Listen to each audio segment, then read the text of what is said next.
போன எபிசோட் எண்டிங்ல பாஸ்ட்ல நம்ம ஜாக்கியோட டெட் பாடியை வேக வச்சு கிரில் சிக்கன் மாதிரி பிச்சு கொதறி சாப்பிட்டாங்க. இருக்க மிருகங்க மாதிரி பண்ண ஆரம்பிச்சிட்டாங்க. மனுஷ தன்மையை இழந்துட்டு வராங்க. சோ இப்படி இருக்க என்னாக போகுதுன்னு வாங்க பாப்போம்.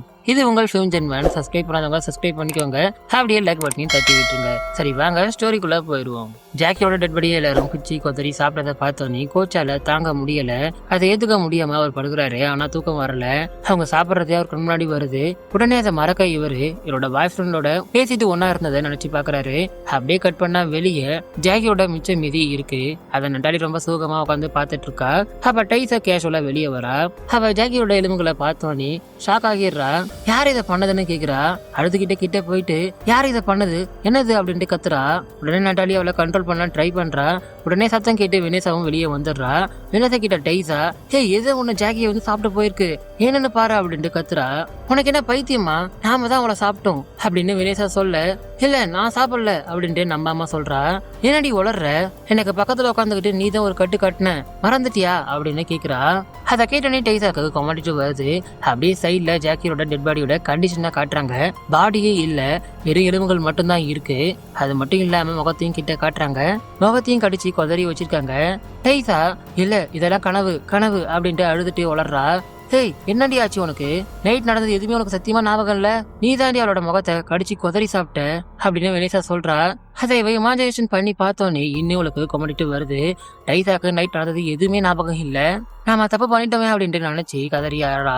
அப்புறமா நட்டாலி நான் ஜாக்கியோட மிச்சம் மீதி எடுத்துட்டு போயிட்டு ஃபிளைட் காஷான இடத்துல நான் வைக்க போறேன் அப்படின்ட்டு சொல்றா. கட் பண்ணி பிரசன்ட் டைஸாவை காட்டுறாங்க. பிரசன்ட்ல ஹாஸ்பிட்டல்ல இருக்கா. ஆக்சிடென்ட் ஆனதுல இவளுக்கு ஒன்னும் ஆகல, ஆனா சிவனுக்கு ரொம்ப அடிபட்டு இருக்கு. அப்ப டாக்டர் ரத்தம் ரொம்ப அதிகமா போயிருக்கு அப்படின்ட்டு சொல்றாங்க. பையன் அம்மா சாக போறாங்களா அப்படின்ட்டு கேக்குறான். இவங்க கேக்குறது எல்லாமே இவளுக்கு ஒரு மாதிரி மண்டைக்குள்ள பண்ணுது. அப்படியே பார்த்தா எல்லாமே பகல் கனவு. ஆனா உண்மையிலேயே பார்த்தா ஆக்சிடென்ட் ஆனதுல இவளுக்கு ஒன்னும் ஆகல. சிமன் தான் சீரியஸா இருக்கா. அப்ப டாக்டர் கையில என்ன டிராயிங் பார்க்க டிஃப்ரெண்டா இருக்குன்னு கேட்டுட்டு போறாங்க. ஏன்னா டிராயிங் ஆனு நம்ம டைஸா கிட்ட போய் பாக்குறா. பார்த்தா அந்த வித்தியாசமான சிம்பிள். உடனே டைஸா சாரின்னா அதை வேக வேகமா அழைக்கிறா. அதில் நான் கட் பண்ண மிஸ்டி ஆர்வலுக்கு வரா. லெட்டர்ல இங்க தான் வர சொல்லியிருப்பான். ரெண்டு பேரும் ஸ்பை மாதிரி கோட் வேர்ட்ல இன்ட்ரோடியூஸ் பண்ணிக்கிறாங்க. அப்புறம் அந்த ஆளு அதோ நான் சொன்ன ஐ விட்னஸ் அவன் தான் அப்படின்ட்டு கையை காட்டுறான். யாருன்னு பார்த்தா நம்ம ரேண்டி தான்.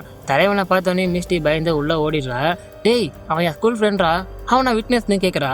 உடனே இவன் சரி நீ உள்ள போய் மறைஞ்சுக்கோ, போன்ல நீ கேட்கற கொஸ்டின்ஸ் எல்லாத்தையும் சொல்லு, நான் வந்துட்டு அதை கேட்கறேன் அப்படின்ட்டு சொல்றான். அதில் கட் பண்ணாங்க. ரெண்டு பேரும் லஞ்சுக்கு வெளியே வந்திருக்காங்க.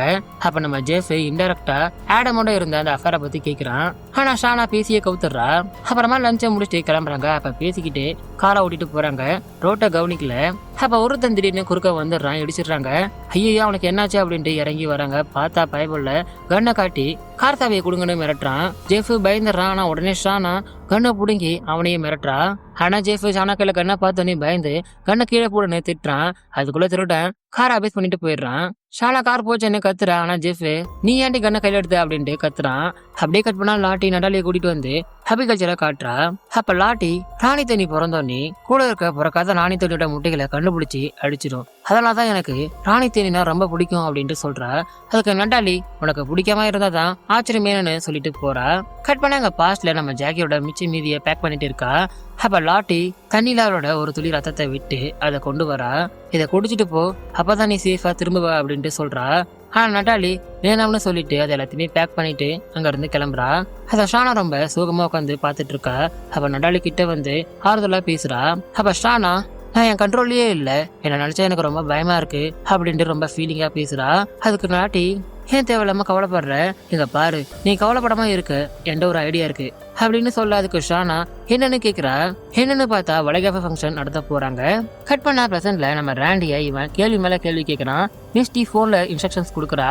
நட்டாலி பத்தி கேட்டா ஒண்ணுமே தெரியாதுன்னு சொல்றான். நைட் நான் அவளை பார்க்கவே இல்லை அப்படின்ட்டு சொல்றான். உடனே மிஸ்டி அவனை அடிடா அப்படின்ட்டு சொல்றா. அதை கேட்டோன்னே இவன் சார் ஒரு நிமிஷம் சார் இதை வந்துடுறான் அப்படின்ட்டு உள்ள போய் இது ரொம்ப தப்புன்னு சொல்றான். அதுக்கு மிஸ்டி சொன்னதை செய்டான்னு அனுப்புறா. வேகமா வந்து தலைவனை பலார்னு கண்ணத்துல அரைறான். ரேண்டி பயந்துடுறான். கட் பண்ணாங்க பாஸ்ட்ல வளைகாப்பு ஃபங்க்ஷனுக்கு ரெடி ஆயிட்டு இருக்காங்க. அப்ப கோச் உள்ள வர ஒருத்தி என்ன கோச் பசிக்குதா அப்படின்ட்டு கேக்குறா. ஆனா கோச்சுக்கு அவ வெறி பிடிச்ச மிருக மாதிரி தெரியுறா. ஒரு செகண்ட் பயந்துடுறாரு. அப்புறம் ரூமுக்கு வந்து படுத்துக்கிட்டு அவரோட பாய் ஃப்ரெண்டை பத்தி நினைச்சு பாக்குறாரு. இவர் கிளம்பும் போது பாய் ஃப்ரெண்ட் நீ ஃபைனான்ஸ்க்குலாம் போக தேவையில்ல இங்கே இரு அப்படின்ட்டு சொல்லியிருக்கான். ஆனா இவரு தான் கன்வின்ஸ் பண்ணிட்டு இங்க வந்திருக்காரு. அதை எல்லாத்தையுமே நினைச்சு பார்த்துட்டு இருக்க நடாலி இங்க ஃபிளைட் கிட்ட வரா. ஃபிளைட்குள்ள அதை பேக்கை வச்சுட்டு கொஞ்ச நேரம் மனசை விட்டு பேசுறா. நீ ரொம்ப லக்கி ஜாக்கி, பிகாஸ் நீ சீக்கிரம் இறந்துட்ட அப்படின்றா. அப்புறம் நைட் நடந்த இன்சிடென்ட்க்கு சாரி கேட்கிறா. சாரி கேட்டுட்டு கொஞ்ச நேரம் அப்படியே ஃபீலிங்கா உட்காந்துட்டு இருக்கா. அப்ப ஏதோ சத்தம் கேக்குது. திரும்பி பார்த்தா ஒரு பெரிய மான் ஒண்ணு கிட்ட வருது. அதை பார்த்தோன்னே இவ ஷூட் பண்ணலாம்னு பாக்குறா. ஆனா மிஸ் ஆயிடுது. உடனே இந்த மானு கோவத்துல முட்டை ஓடியாருது. இவ திரும்ப லோட் பண்ணி ஷூட் பண்ணலாம்னு பாக்குறா. பட் அதுக்குள்ள வேகமா வந்து ஃபிளைட்டை முட்டிடுது. இவ கீழே விழுந்துடுறா. எழுந்து திரும்ப ஷூட் பண்ணலாம்னு பார்த்தா அதை காணோம். அப்படியே கட் பண்ண பிரசன்ட்ல நம்ம ரேண்டிய மிரட்டிட்டு இருக்காங்க. ஆனா ரேண்டி எனக்கு எதுவுமே தெரியாதுன்னு பயத்துல சொல்றான். அப்ப மிஸ்டி போன்ல குன்னுருவனா அவனை மிரட்டுடா அப்படின்ட்டு சொல்றா. உடனே இவன் ஷார்ப் லைட் மிஷினை எடுத்து இங்க பாடுறா, உண்மையை சொல்லல உன்னை கொண்டுடுவேன் அப்படின்ட்டு மிரட்டுறான்.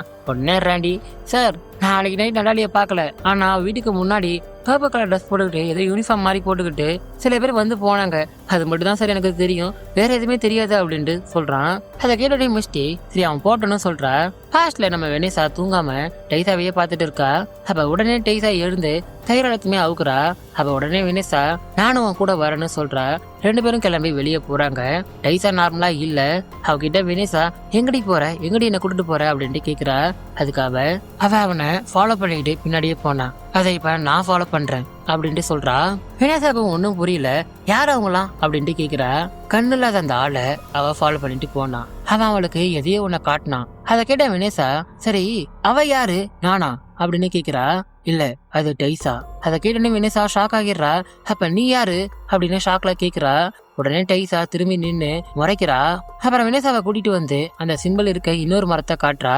அதை பார்த்தோன்னே வெனிசா என்ன இது எப்படி உனக்கு தெரியும் அப்படின்னு பதட்டத்துல கேக்குறா. டைசா அதைய உத்து பார்த்துட்டு இருக்கா. எதுவுமே சொல்லல. உடனே வெனிசா பதில் சொல்லிட்டு குழுக்க டைசா நார்மல் ஆகிடுறா. இப்ப அவளுக்கு எதுவுமே ஞாபகம் இல்ல. அவட்ட இந்த சிம்பிளை காட்டுறா. அண்ட் இவ சொன்னது எல்லாத்தையுமே சொல்றா. அதை கேட்டோன்னே டைசா பயப்படுறா. பிகாஸ் சின்ன வயசுல அந்த கண்ணில்லாத ஆளை பார்த்திருக்கா. அப்படியே கட் பண்ணாங்க பிரசன்ட்ல ஜெஃப் ஜிம்ல ஒர்க் அவுட் பண்ணிட்டு இருக்கான். அப்ப அங்க கெவினும் ஒர்க் அவுட் பண்ணிட்டு இருக்கான். அவனை பார்த்தோன்னே இவன் தேவையில்லாம ஆடம் கேஸ்ல என் ஒய்ஃபை இன்வால்வ் பண்ணாத அப்படின்ட்டு மிரட்டுறான். அதுக்கு கெவின் ஷானா அவனோட எஃபர்ல இருந்த விஷயத்த உண்மையே சொல்றான். ஆனா ஜெஃப் என்ன இருந்தாலும் சரிடா, என் ஒய்ஃபை அந்த விஷயத்துல நீ இன்வால்வ் பண்ணாத, அவளை டிஸ்டர்ப் பண்ணாத அப்படின்ட்டு மிரட்டுறான். அதே நேரம் ஷானா காரோட ஜிபிஎஸ் ட்ராக் பண்ணிக்கிட்டு ஒரு கார் ஷெட்டுக்கு வரா. மெக்கானிக் ஷாப் மாதிரி இருக்கு. உள்ள வந்து ஓனரை பார்த்து கண்ணை காட்டி மிரட்டுறா. ஆனா தலைவன் பயப்படாம இந்தாமா அவன் கை நடுங்குது, உன்னால ஷூட்லாம் பண்ண முடியாது, பேசாம கண்ணை போட்டுட்டு அப்படியே வந்த வழியே போயிடு அப்படின்னு கலாய்க்கிறான். ஆனா இவ அசால்ட்டா ஒரு ஆளோட தோலை உரிச்சு சாப்பிடுறது எப்படின்னு ரொம்ப ராவா சொல்றா. தலைமாத கேட்டோன்னே பயந்துடுறான். மேடம் சாவி அங்கதான் இருக்கு, எடுத்துட்டு போங்க அப்படின்னு சொல்றான். சாவி எடுத்துட்டு இவ கிளம்புறா.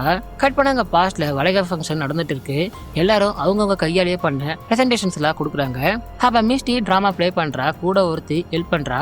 அவ பேரு கிறிஸ்டல். அப்ப டிராமா பண்ணிட்டு இருக்க டிராவிஸ் கோச்சை வாங்கன்னு கூப்பிடுறான். ஆனா கோச்சு வரமாட்டேன்னு அப்படியே படுத்துட்டு இருக்காரு. ரொம்ப கவலையில இருக்காரு. கட் பண்ணி டைசாவை ரெஸ்ட் ரூம்ல காட்டுறாங்க. கண்ணாடிக்கு முன்னாடி நின்று திரும்ப கண்ணாடியில டைசாவோட உருவம் அப்படியே தெரியுது. இவளை பார்த்தது உரைக்குது. டைசா திரும்பி பார்க்க மிரண்டு போயிடுறா. கண்ணாடியில இருக்க டைசா என்னமோ சொல்றா. பட் நமக்கு சவுண்ட் கேட்கல. அதை பார்த்த டைசா பயத்துல என்னன்னு கேக்குறா. அது சொல்றது என்னன்னு நமக்கு புரியல. ஆனா உடனே கையால பாதி முகத்தை மறைச்சு காட்டுது. அதை பார்த்தோன்னே டைசா வேகமா வெளியே வர்றா. மேனேஜர் கிட்ட சாவி வாங்கிக்கிட்டு அப்படியே ரிப்போர்ட்டருக்கு கால் பண்ணிட்டு கிளம்புறா. கட் பண்ணாங்க மிஸ்டி வீட்டுக்கு வந்துட்டா. வீட்டுல இருக்கா. அப்ப அவன் மெசேஜ் பண்றான். பர்பிள் கலர் ட்ரெஸ் போட்டவங்க பெட்ரோல் பங்க்ல கிரெடிட் கார்டை யூஸ் பண்ணிருக்காங்க. அதை நான் ட்ரேஸ் பண்ணிட்டேன். அவங்களோட அட்ரஸ் என்னன்னு கண்டுபிடிச்சு அனுப்புறான். மறாவது நம்ம லாட்டி ஜட்ஜ்மெண்ட் ஃப்ரீ ஜோன்னு ஒரு செஷனை எடுக்கிறா. அப்ப நட்டாலியும் ரூடையும் கூப்பிட்டு ரூடு கிட்ட ஒரு ஃபோக் டீஸ்மே கொடுத்து உனக்கு என்ன பண்ணாலோ அதை நீ அவளுக்கு பண்ணுன்னு சொல்றா. உன் வலிய கோவமா வெளிப்படுத்துன்னு சொல்றா.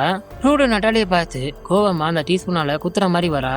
பட் பார்த்தா பூனை கீழே போட்டுட்டு உடனே நான் அவனை மன்னிச்சிட்டேன்னு கட்டி பிடிக்கிறா.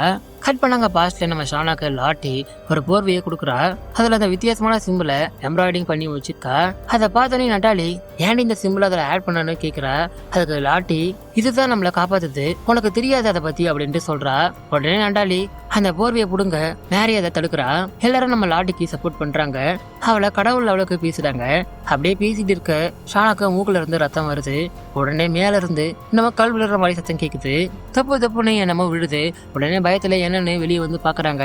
பார்த்தா அவங்க கேபின் இருக்க இடத்துல கரெக்டா பறவைங்க சித்து போய் விழுந்து கிடக்குதுங்க.